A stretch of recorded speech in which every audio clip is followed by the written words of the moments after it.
Forcément, à Dakar ce matin, tout le monde ne parle que de ça. La polémique autour de l'attribution de concessions pétrolières et gazières ne faiblit pas. Depuis une vingtaine de jours, un homme est dans le viseur, Aliou Sall.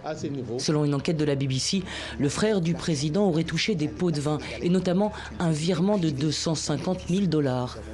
Accusation qu'il a toujours niée formellement. Vous avez vu un document attestant que j'ai reçu un transfert de 250 000 $.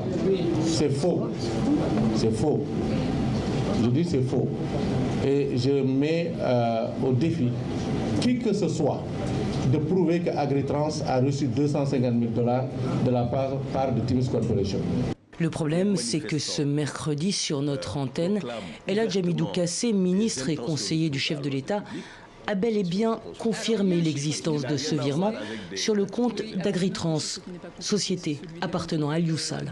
D'après les informations que j'ai, cette somme a été virée dans une société Agitrans de Michel Sall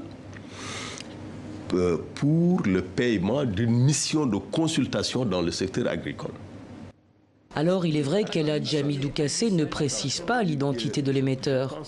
Selon la BBC, cet émetteur serait Franck Timis, un homme d'affaires australo-roumain qui obtient les dites concessions de gaz et de pétrole en 2012. Mais qu'importe, pour certains proches du président sénégalais, son conseiller est allé trop loin. Deuxièmement, il a fait sa sortie sans en informer le président de la République. Ça, je l'affirme. Donc, c'est une trahison. On ne peut pas être un proche collaborateur du président, prendre l'engagement de tenir certains propos sans référer au président de la République. Selon l'opposition, El Hadj Hamidou Kassé n'a fait que confirmer ce que tout le monde savait déjà. Le crime est flagrant et constitué. Et à partir de ce moment, vouloir être dans une logique de dénégation conduit fatalement et inévitablement à toutes ces contradictions qu'on voit. Tantôt, quelqu'un sort pour faire une déclaration pour dire on n'a jamais reçu, il n'y a pas de versement. Tantôt, un autre sort pour dire il y a eu un versement.